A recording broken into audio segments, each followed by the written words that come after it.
Bersama-sama tundukkan kepalamu bersatu dalam doa. Bapa dalam surga, dalam nama Tuhan kami Yesus Kristus, terima kasih untuk pemeliharaanmu sepanjang bulan Juli.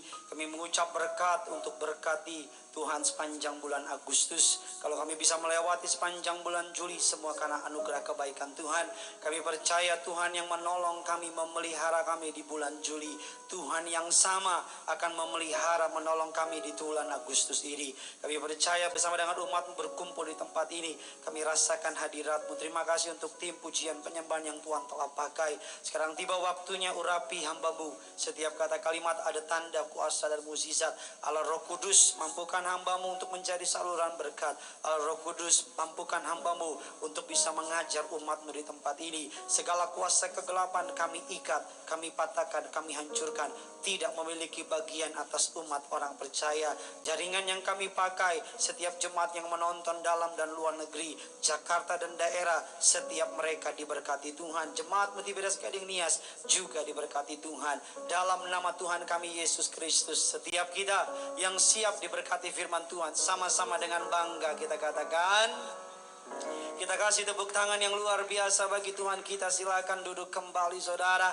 Haleluya, puji Tuhan. Senang sekali bisa kembali melayani saudara dalam ibadah minggu pertama Gereja Tiberias Indonesia. Terimalah salam dari mimbar ini. Shalom Tiberias. Masih belum semuanya, bisa lebih besar lagi. Terimalah salam dari mimbar ini. Shalom Tiberias. Apa kabar semuanya saudara? Tuhan Yesus itu baik, amin. Ada banyak berkat, ada banyak mukjizat, ada banyak uang saudara. Saya boleh melihat tangan-tangan yang diberkati Tuhan Yesus. Bisa lambaikan tangan saudara dulu. Kasih tepuk tangan yang luar biasa bagi Tuhan kita.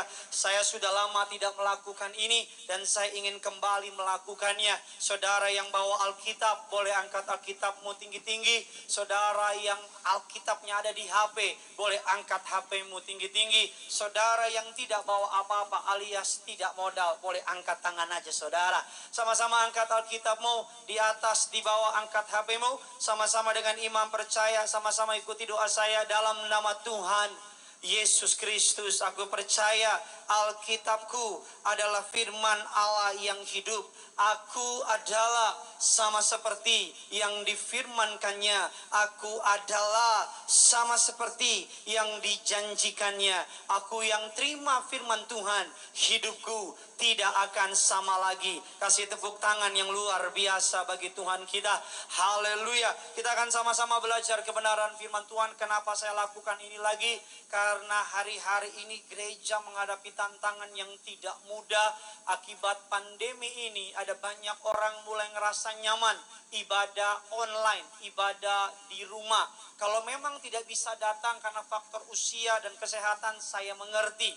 Tapi kalau tidak bisa datang karena sudah terlalu nyaman dengan ibadah online, saya tidak mengerti. Karena saya percaya sebagus-bagusnya ibadah online, tetap lebih bagus ibadah di rumah Tuhan. Katakan amin. Karena perkumpulan orang benar, perkumpulan orang percaya, ada kuasa yang besar terjadi di sana. Saya percaya saudara yang hadir pada siang hari di tempat ini, saudara akan mengalami mukjizat yang luar biasa. Kasih tepuk tangan dulu buat Tuhan kita. Ini yang Tuhan taruh di hati saya. Tema khotbah saya bisa tolong ditampilkan. Perkara-perkara besar dari Tuhan. Apa tema khotbahnya saudara? Sama-sama bilang sama saya, Tuhan menyiapkan perkara besar. Sama-sama bilang sama saya, buat saya. Tuhan mau saudara dan saya, karena Dia Allah yang besar, Tuhan yang besar, Dia mau melihat saudara melakukan perkara-perkara yang besar. Katakan amin. Saudara dan saya berkat Tuhan tidak ditentukan oleh keadaan. Sekalipun keadaannya sulit, tapi Tuhan tidak pernah kesulitan memberkati saudara. Sekalipun keadaannya sukar, tapi Allah tidak pernah kesukaran menolong saudara. Saya orang yang percaya sekalipun lagi masa pandemi seperti ini, Allah tetap sanggup untuk memakai saudara melakukan perkara-perkara yang besar. Makanya dunia berharap, dunia mau, dunia mempengaruhi kita dengan berpikir wajarlah omset lagi turun, namanya lagi pandemi. Dunia mempengaruhi kita dengan berkata, wajarlah dirumahkan, namanya lagi susah. Dunia mempengaruhi kita dengan berharap, dengan percaya bahwa keadaan yang kita alami ini adalah keadaan yang semua orang, bahkan orang Kristen pun, orang percaya sekalipun tidak kebal atas masalah ini. Padahal fakta sebenarnya kalau saudara percaya kepada Yesus, mengaku dia Tuhan dan Juru Selamat, maka saudara dan saya di masa sukar ini akan melihat hal-hal yang ajaib yang Tuhan sediakan. Kasih tepuk tangan dulu buat Tuhan kita, saudara.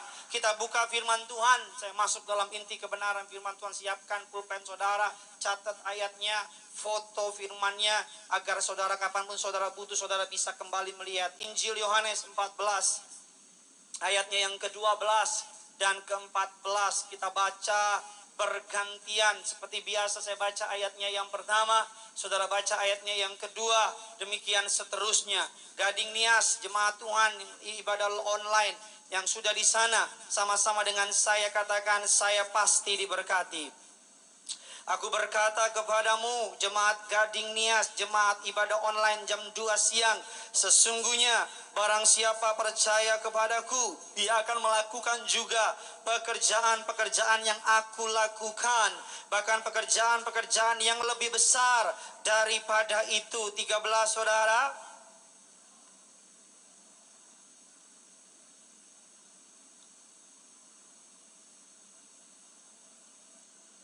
Ayatnya yang ke-14 sama-sama kita baca 3. Ya, jika dalam namaku aku akan apa? Alkitab katakan nama Yesus nama yang berkuasa. Katakan amin. Alkitab mengatakan nama Yesus lebih besar daripada nama COVID-19. Alkitab katakan nama Yesus lebih besar dari nama kebangkrutan resesi ekonomi. Alkitab katakan nama Yesus nama di atas segala nama. Gading Nias yang percaya kasih tepuk tangan dulu buat Tuhan kita. Kalau saudara percaya, Alkitab katakan, maka engkau dapat melakukan pekerjaan-pekerjaan yang Yesus lakukan. Apa sih pekerjaan Yesus? Menyembuhkan orang sakit. Apa sih pekerjaan Yesus? Mengusir setan. Apa sih pekerjaan Yesus? Membuat yang tidak ada menjadi ada. Apa sih pekerjaan Yesus? Membangkitkan orang mati. Harusnya jemaat Tiberias tidak kesulitan mengerti ini. Karena saudara dipertontonkan selama gereja ini berdiri. Saudara diperlihatkan tanda kuasa mukjizat berlimpah-limpah terjadi di Tiberias. Katakan amin. Tapi seringkali banyak di antara kita percaya sederhana. Banyak di antara kita percaya hal-hal yang kecil. Banyak di antara kita tidak berani meminta perkara-perkara besar. Karena kita melihat keadaan kita. Tahukah saudara, ketika saudara meminta perkara yang besar kepada Allah, saudara sedang menghormati Allah dengan permintaan. Saya ulang sekali lagi, ketika saudara meminta perkara besar kepada Tuhan Yesus Allahmu, saudara sedang menghormati Allah dengan permintaan besarmu. Apa maksudnya Pak Pendeta? Suatu hari ada seorang panglima perang negara Perancis, kerajaan Perancis, namanya Napoleon Bonaparte. Dalam buku yang saya baca, dalam kisah yang saya baca, suatu hari Napoleon Bonaparte melewati medan peperangan bersama dengan ajudannya.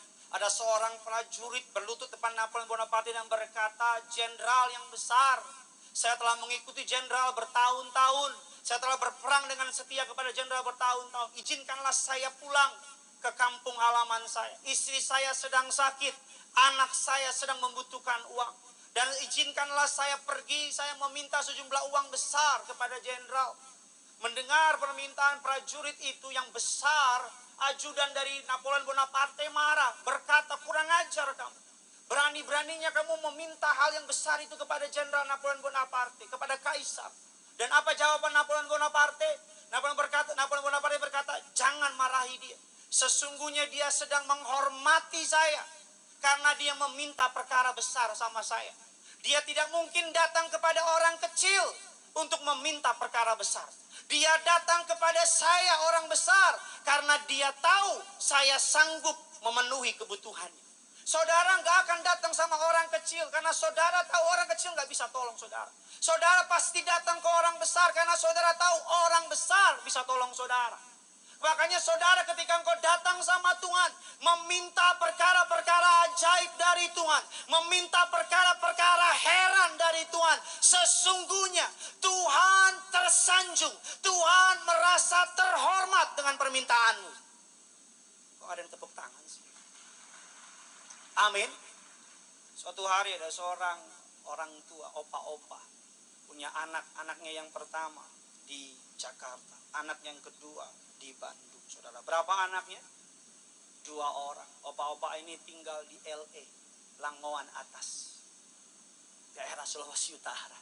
Karena kedua anaknya Jakarta dan Bandung sudah sukses, anak yang pertama di Jakarta kirim tiket pesawat supaya kunjungi kedua anaknya Jakarta dan Bandung. Singkat cerita, opa terbang dari LA, dari Bandara Samratulangi, 4 jam penerbangan Jakarta, Samratulangi, Soekarno-Hatta. Mendarat di Jakarta, di Soekarno-Hatta. Anaknya jemput di bandara. Anaknya bilang, "Pak, gimana? Penerbangannya lancar kan? Penerbangannya enak kan?" Papanya bilang, "Lancar sih lancar. Enak sih enak. Tapi papa lapar. 4 jam papa di pesawat gak makan." So anaknya bilang, "Loh Pak, kan di pesawat itu Garuda loh Pak. Papa bisa makan di pesawat." "Makan gimana? Papa gak punya duit. Kalau papa makan nanti papa gak bayar, papa diturunin di langit." Terus anaknya bilang, "Oh Pak, kalau naik Garuda itu Pak, naik pesawat Pak, makan gratis Pak. Papa gak usah bayar, karena udah bareng dengan tiket pesawat." Papanya bilang, "Oh alah, papa gak tahu. Papa kira bayar."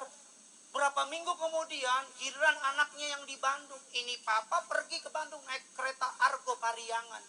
Sampai di kereta api datang pelayan, kok nelayan? Datang pelayan, langsung pelayannya bilang, "Mau pesan apa?" Si bapak-bapak bilang, "Saya nggak akan tertipu kedua kali."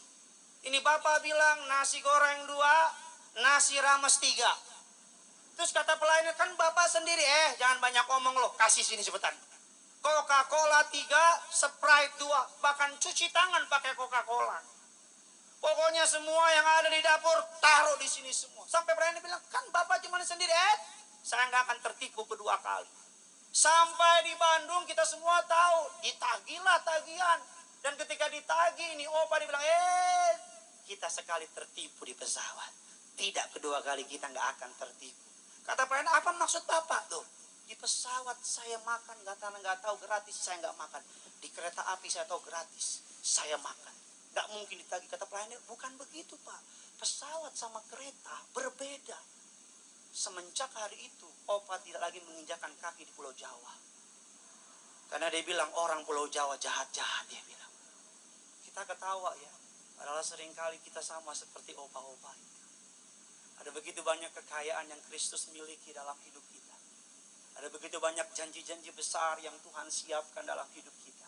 Ada begitu banyak perkara-perkara gagah perkasa yang Tuhan sedang siapkan. Ada begitu banyak hal-hal yang heran dan ajaib yang Tuhan sedang siapkan. Tapi karena kita berpikir, ya gini keadaannya, ya lagi COVID dan sebagainya. Padahal saya mau bilang sama saudara, berkat Tuhan tidak mengenal situasi. Kalau dulu dia tolong, hari ini dia tolong. Kalau dulu dia buat mukjizat, hari ini dia pasti buat mukjizat. Bagaimana caranya? Saya pelajari mengapa janji Tuhan hebat dan luar biasa. Tapi mengapa ada begitu banyak orang bukannya menghidupi hidup yang luar biasa, tapi seringkali hidupnya biasa, bahkan sering kali mengalami kegagalan. Kita lihat ada 3 prinsip sedikitnya. Ada 3 prinsip yang benar dikatakan, karena berpikir dan hati yang kecil, berharap yang kecil, bahkan mendoakan hal-hal yang kecil. Karena terlalu kita menganggap seberapa besar Tuhan itu tergantung seberapa pikiranmu tentang Tuhan. Kalau engkau memikir Tuhan kalau engkau memikirkan Tuhan dia kecil, maka dia jadi kecil. Ada seorang anak kecil bertanya kepada papanya, "Pak, seberapa besar Tuhan itu?" Papanya berkata kepada anaknya, "Nak, apakah kamu lihat pesawat di langit itu?" Anaknya nengok langit, "Lihat Pak, kecil banget ya pesawatnya." Dan papanya bilang, "Ayo nak, ikut aku ke bandara." Sampai di bandara, anaknya dibawa mendekat ke pesawat yang tadi dia lihat di langit. Dan anaknya kaget. Kenapa kaget? Karena anaknya bilang, "Pak, Ternyata kalau lebih dekat, pesawatnya besar ya. Dan papanya berkata, demikianlah Tuhan. Tuhan, kebesaran Tuhan dilihat dari kedekatanmu. Kalau engkau melihat Tuhan dari sisi yang jauh, COVID lebih besar daripada Tuhan. Kalau engkau melihat Tuhan dari jarak jauh, resesi lebih besar daripada Tuhan. Kalau engkau melihat Tuhan dari jarak hubungan yang jauh, ketakutan lebih besar daripada Tuhan. Tapi kalau engkau melihat Tuhan dari hubungan yang dekat, maka COVID lebih besar. Tuhan lebih besar daripada COVID. Tuhan lebih besar dari ketakutan. Saya sering kali bilang sama saudara, musuh terbesar orang percaya bukan dari luar. Musuh terbesar orang percaya kadang-kadang bukan iblis. Tapi musuh terbesar orang percaya dari dalam. Kadang-kadang yang menghancurkan bukan yang di luar, tapi yang di dalam. Apa yang di dalam? Pikiran-pikiran yang sempit. Pikiran-pikiran yang negatif. Pikiran-pikiran yang penuh ketakutan. Pikiran-pikiran yang mempradukakan yang aneh-aneh sama Tuhan. Kadang-kadang itu musuh orang percaya. Makanya jangan terlalu banyak baca koran, hoax sudah jelas. Sebagus-bagusnya Kompas, saya percaya Alkitab adalah kompas terbaik. Sebagus-bagusnya suara pembaruan, saya percaya Alkitab dapat membarui pikiran kita. Sebagus-bagusnya Jakarta Post, Alkitab adalah surga pos. Tepuk tangan dong.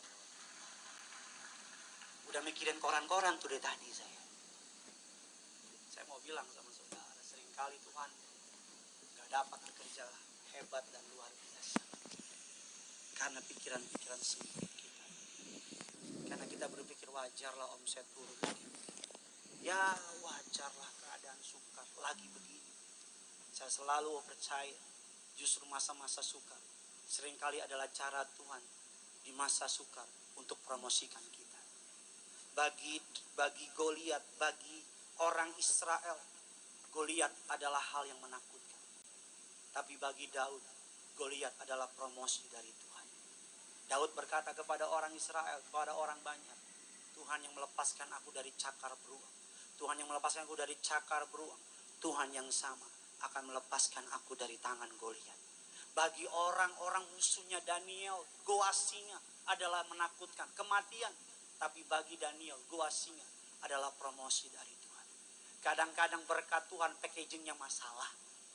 Saya ulang sekali lagi, kadang-kadang berkat Tuhan bungkusnya masalah. Kira jawab. Terpana ya sama saya. Kadang-kadang mukjizat Tuhan covernya masalah. Kadang-kadang promosi Tuhan covernya PHK. Jangan buru-buru ditolak, Pak. Jangan buru-buru ditengking. Karena kadang-kadang di balik dari cover masalah ada promosi di balik itu. Ada mukjizat di balik itu. Ada berkat di balik itu. Tepuk tangan lebih dahsyat lagi buat Tuhan kita. Sekarang pertanyaannya, bagaimana saudara dan saya dapat mengalami perkara yang besar? Tiberias, saudara siap diberkati? Sekali lagi dong kasih tepuk tangan yang luar biasa. Lebih dahsyat lagi di atas kepalamu. Sama-sama bilang sama saya siap diberkati. Bagaimana saudara saya bisa melakukan perkara yang besar? Saya percaya engkau pulang pasti kenyang dengar firman ini. Yang pertama, untuk melakukan perkara yang besar, miliki hati yang besar. Perbesar kapasitas hatimu. Karena saya catat dalam renungan saya, Allah tidak bisa memberkati kita dengan perkara-perkara besar kalau volume hati kita masih sempit. Saya ulang sekali lagi, Gideon 1 ayat 2. Allah tidak dapat memberkati kita dengan perkara-perkara besar kalau volume hati kita masih sempit. Kalau hati kita kerdil, Allah gak dapat memberikan kita perkara-perkara besar. Apa ciri orang yang hatinya kerdil? Lihat orang lain jatuh, hatinya senang, itu kerdil hatinya. Apa ciri orang hatinya kerdil? Lihat musuhmu jatuh, engkau senang, itu kerdil namanya. Apa ciri orang yang hatinya kerdil? Lihat orang yang gak suka sama saudara mengalami kemalangan, engkau bersuka cita, itu kerdil. Allah gak bisa melakukan perkara-perkara besar kepada orang yang hatinya kecil. Allah gak dapat melakukan, Allah tidak mampu, bahasanya saya, melakukan perkara-perkara besar kalau hati kita sempit, hati kita kecil. Makanya sebelum Allah mengubah yang di luar, Dia sedang mengubah yang di dalam. Makanya sebelum Allah melakukan perkara yang ajaib di luar, Dia mau hatimu besar. Ibu Gembala sidang Ibu Darniati bilang sama saya, miliki hati seluas samudra. Hati yang legowo. Orang mau buat jahat, seluas samudra dilempar batu. Tetap tenang dalam ke bawah. Ini bukan zamannya lagi sakit hati sama omongan orang. Ini bukan waktunya lagi kecewa sama perlakuan orang. Ini waktunya untuk kita perlebar kapasitas hati kita. Katakan amin. Dikatakan hatimu harus seperti diperbesar. Saudara tahu karet? Halo, shalom, ada orang sini? Halo, shalom. Ada anybody home? Tahu karet? Karet kalau untuk perkara kecil, kalau cuma segini kapasitasnya, beginiin. Tapi kalau mau perkara besar, mau lebih besar lagi, karet harus diregangkan. Mau lebih besar lagi, harus diregangkan. Mau lebih besar lagi, harus diregangkan. Kadang-kadang Tuhan harus regangkan hati kita. Dan kabar buruknya apa? Ketika Tuhan regangkan hati kita, sakit hati kita. Ketika Tuhan regangkan hati kita, Dia buat orang yang kita sayang sakitin kita. Dia buat orang yang kita percaya tusuk dari belakang. Dia buat keadaan nggak nyaman buat kita. Tapi kalau engkau mau sabar, sabar. Diangkat papanya, sabar. Kadang-kadang Dia harus tarik. Kadang-kadang harus dirombak. Saya percaya COVID-19 dari sudut pandang saya sebagai hamba Tuhan, Allah sedang merombak banyak hati anak Tuhan. Yang hatinya tadinya isinya hepeng, cien, money, duit, cuan, zina, cabul, dusta, nipu. Yang tadinya picik, licik, jahat, kotor, najis. Tambahin, yang pura-pura gak tahu.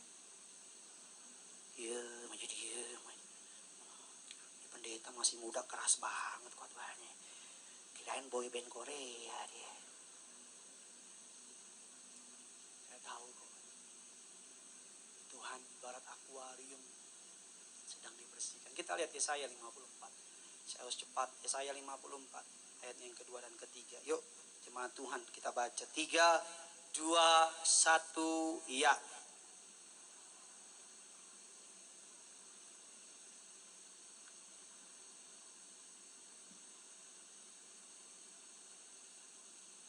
Ayatnya yang ketiga, sebab engkau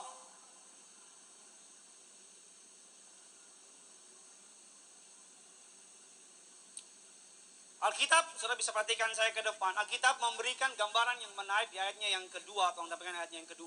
Dikatakan, lapangkanlah tempat kemamu dan bentangkanlah tenda tempat kediamanmu. Janganlah menghematnya, panjangkanlah tali-tali kemamu dan pancangkanlah koko-koko patok-patok. Bisa perhatikan ke saya. Alkitab mengatakan bangsa Israel suatu masa berada dalam perbudakan. Alkitab katakan mereka tinggal di tanah Mesir, di suatu daerah yang namanya apa? Goshen. Goshen ini nggak ada hubungannya sama Gojek, percayalah.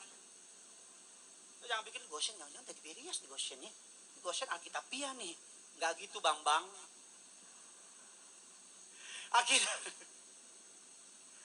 Alkitab katakan bangsa Israel tinggal di daerah namanya Goshen.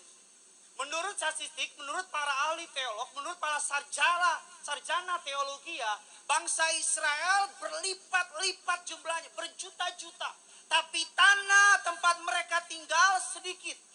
Jadi mereka harus membangun kemah dengan pendek. Mereka harus membangun tenda dengan kecil. Maka terciptalah cikal bakal RSSSS pertama di dunia. Rumah sangat sederhana.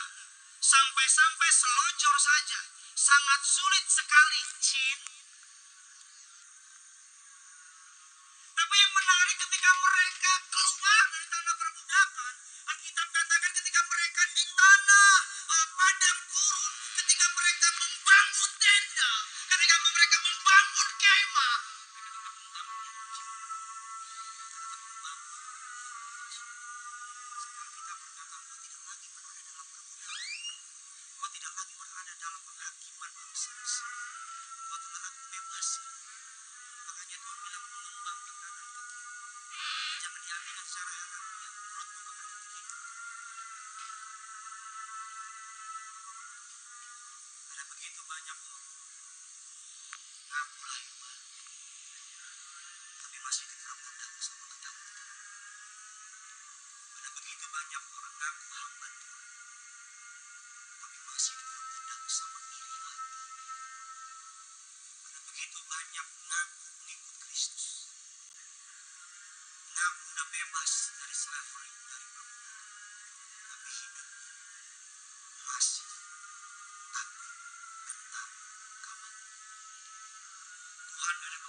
Yang kedua, bagaimana saudara dan saya bisa melakukan perkara-perkara yang besar. Yang pertama, miliki hati yang besar. Yang kedua, bagaimana saudara bisa melakukan perkara-perkara yang besar. Yang kedua, mimpikan perkara-perkara yang besar.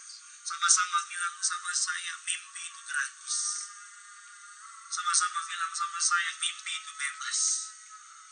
Dalam Kejadian 37 ayat 5 dan ke-11, Alkitab menggambarkan ada sebuah tokoh di Alkitab namanya Yusuf. Yusuf bermimpi bulan dan bintang ke-11 berkas menyembah dia. Alkitab mengatakan arti dari nama Yusuf adalah Allah menambahkan. Saya berdoa Allah menambahkan sesuatu hari dalam iman saudara. Amin.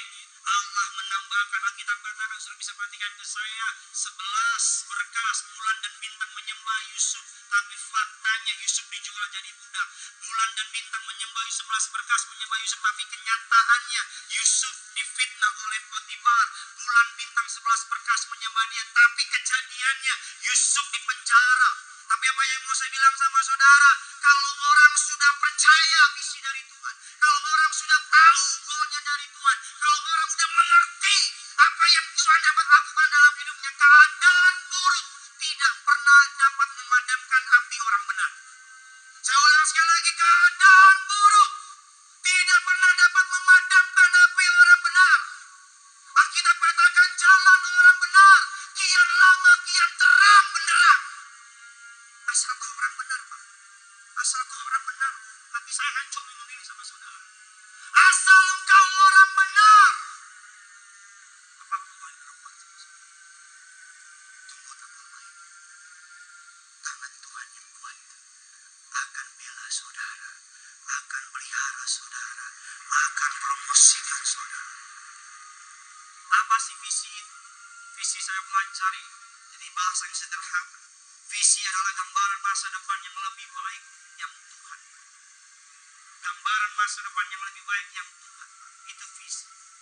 Pemain sepak bola mau sehebat apapun, golnya gawang musuh. Gak pernah gawang sendiri. Pemabuk lihat. Saya gak pernah lihat bisa nonton depan gawang musuh. Gak jadi, balik lagi. Gak ada itu, ngaco itu orang. Pemain sepak bola, golnya selalu ke depan gawang musuh. Jadi salah satu ciri orang yang hidup apa? Melihat ke depan. Makanya mata di depan, mata di belakang hantu. Seorang hamba Tuhan namanya Catherine Marshall mengatakan demikian, jika orang mempunyai visi, tujuan hidup yang jelas, digabung dengan doa. Saudara baca yang terakhir, jikalau orang memiliki visi, tujuan hidup yang jelas, digabung dengan doa, sama-sama baca. Sekali lagi, jikalau orang mempunyai visi, tujuan hidup yang jelas, jangan mau anak-anak muda, kau pacaran, kau tanya, kita mau dibawa kemana hubungan ini? Sampai kau nyanyi, mau dibawa kemana? Terus dia bilang, go with the flow. Bilang sama dia, maaf ya, Eko bukan ikan. Go with the flow, mengalir kan saya hanyut. Yang hanyut cuma 3.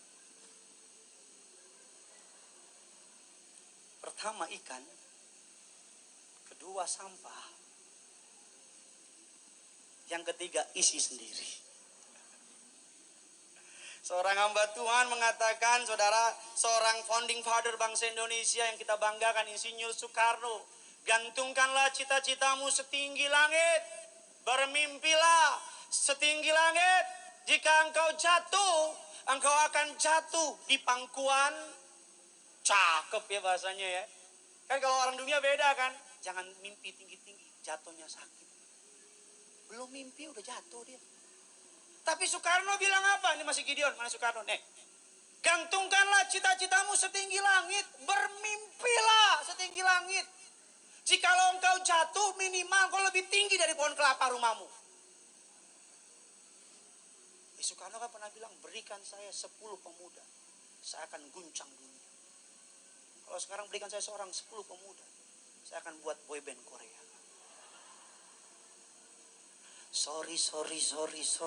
Sorry-nya.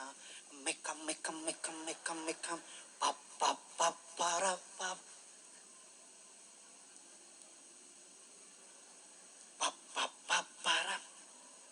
Hit you with a tru. Aye. Najis. Kasih tepuk tangan dulu batu. 10 menit lagi kita ketemu di bawah. Paul Meyer mengatakan demikian. Apapun yang dengan jelas Anda bayangkan, dengan berapi-api Anda inginkan, dengan sungguh-sungguh Anda percaya dan dengan antusias Anda lakukan, maka itu akan menjadi kenyataan. Apapun yang dengan jelas Anda bayangkan, dengan berapi-api, passionate Anda inginkan, dengan bersungguh-sungguh, truly believe, Anda percaya, dan Anda antusias Anda lakukan, maka itu akan menjadi kenyataan. Bayangkan, inginkan, percaya, lakukan, pasti jadi. Amin.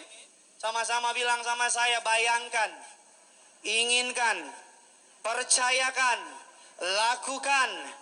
Sama-sama bilang sama saya, oleh karena Tuhan Yesus, pasti jadi kenyataan. Kasih tepuk tangan buat Tuhan kita. Saya dulu saudara lihat, saya pernah dari tahun 2000. Saya lihat dulu orang jadi choir. Saya dalam hati saya pengen jadi choir. Ketika jadi choir, lihat leader di Gelora Bung Karno. Saya bilang, Tuhan, pengen jadi leader gerak choir di Gelora Bung Karno. Ketika jadi leader choir di Gelora Bung Karno, lihat ada MC. Saya bilang, Tuhan, enak jadi MC ya. Jemaat suruh tepuk tangan, suruh lompat, jungkir balik. Pengen dong jadi MC. Semua mulai dari mimpi. Gedung pencakar langit, semua dimulai dari apa? Pikiran arsiteknya. Gak langsung tiba-tiba muncul itu gedung.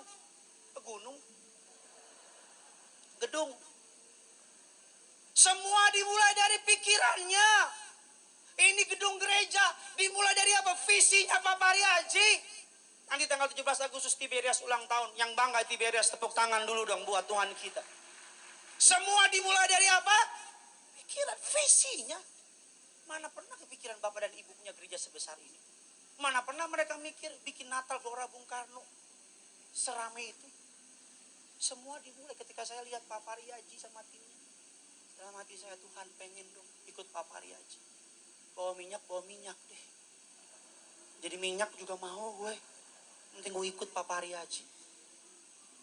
Ketika jadi tim Pak Pariaji, Tuhan mau dong jadi pendeta. Di mana-mana boleh deh. Bogor deh. Yang penting jadi pendeta. Ketika lihat Gading Nias, Tuhan tahu. Tuhan pengen dong satu hari khotbah di Gading Nias. Sekarang Gading Nias nih. Nih Gading Nias kan? Saya tahu Plaza Jambu 2 Bogor. The power of dream. John F. Kennedy bermimpi melihat manusia terbang ke bulan, menginjakan kaki di bulan. Di saat bangsa lain sedang berjuang menuju ke Mars, Indonesia masih berjuang. Apakah telepon itu syariah?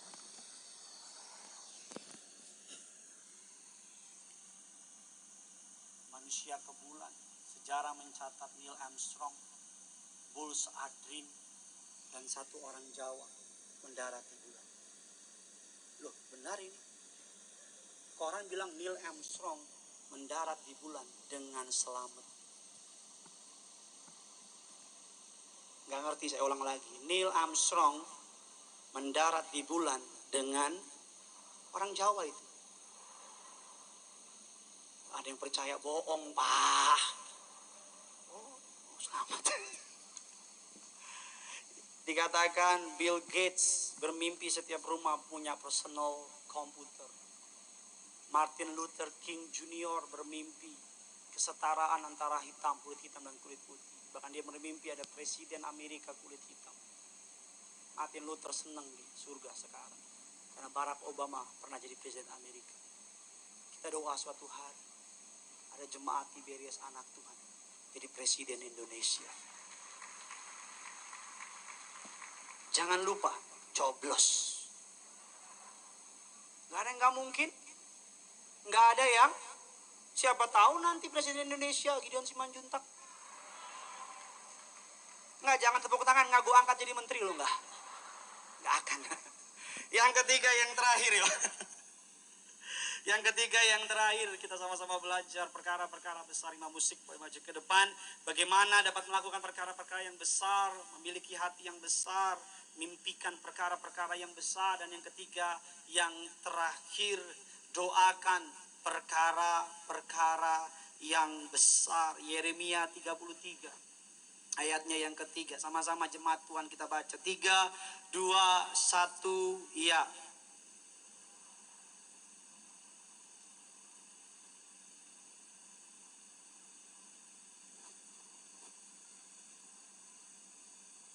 Dalam Injil Lukas 1 ayat 37 Alkitab mengatakan, sebab bagi Allah tidak ada perkara yang mustahil. Bagaimana mungkin seorang mantan pembunuh dapat dipercaya oleh Allah memimpin bangsa yang besar dari tanah perbudakan menuju tanah perjanjian. Namanya Musa. Bagaimana mungkin Alkitab mengatakan seorang pembohong, bahkan arti dari namanya adalah cheater, membohongi kakak saudara kandungnya demi semangkok kacang merah, demi yang namanya hak kesulungan, namanya Yakub. Bagaimana mungkin pembunuh orang Kristen, menghancurkan gereja, mendakwa orang Kristen. Alkitab katakan namanya Saulus diubah menjadi Paulus, menulis hampir setengah lebih perjanjian baru. Bagaimana mungkin seorang nelayan yang gagal semalam-malaman menebar jala gak dapat apa-apa, tapi berhasil menjadi penjala manusia. Sekali berkhotbah 3.000 orang bertobat, namanya Petrus. Bagaimana mungkin seorang anak muda yang penuh dengan kegetiran dalam hidupnya, penuh dengan kepahitan, broken home, ditinggal oleh papanya di usia 6 tahun, jadi hamba Tuhan gereja Tiberias, namanya Gideon Simanjuntak.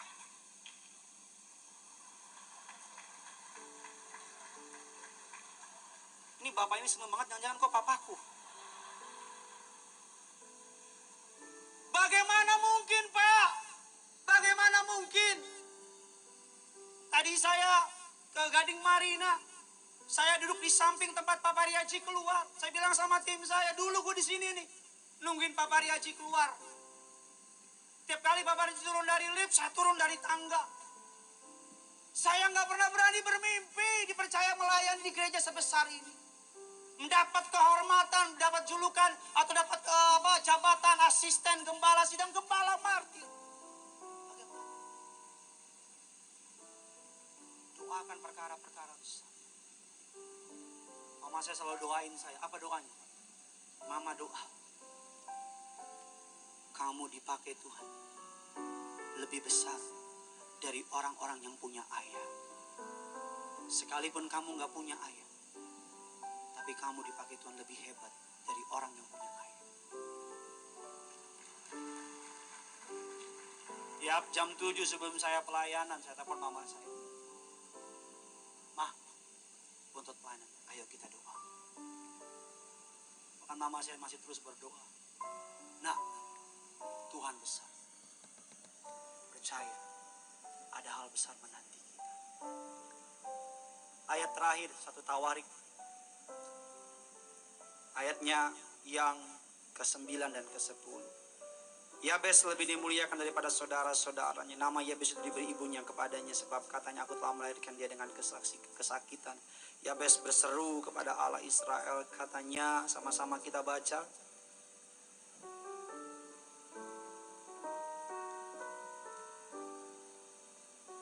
Dan melindungi aku daripada malapetaka, sehingga kesakitan tidak menimpa aku. Dan sama-sama dan sekali lagi dan long story short, nama Yabes adalah pain, man of sorrow. Bahasa Indonesianya anak sial. Tapi Yabes berani minta sama Tuhan lebih dari keadaan. Yabes minta, kiranya kau memberkati aku. Waktu saya gak banyak, saya cuma doa sama saudara. Ada perkara besar menanti kita orang percaya. Ada perkara-perkara gagah perkasa menanti kita orang percaya. Berharap yang besar, bermimpi yang besar, doakan yang besar, miliki hati yang besar. Engkau akan terkaget-kaget. Jangan buru-buru bilang 2020 tahun yang berat tahun. Jangan buru-buru bilang. Masih ada Agustus, September, Oktober, November, Desember. 5 bulan ini Tuhan bisa putar balikan keadaan. Apa yang terhilang dikembalikan lipat kali ganda. Apa yang dicuri dikembalikan sama saudara. Jangan buru-buru bilang bulan 2020 berat. Mungkin ini tahun terbaik. Mungkin ini tahun luar biasa. Doa saya, sampai jumpa di tingkat-tingkat promosi yang Tuhan siapkan. Engkau dan aku, perkara-perkara hebat Tuhan sediakan. Sama-sama bangkit berdiri, kita datang sama Tuhan. Angkat kedua tanganmu, katakan,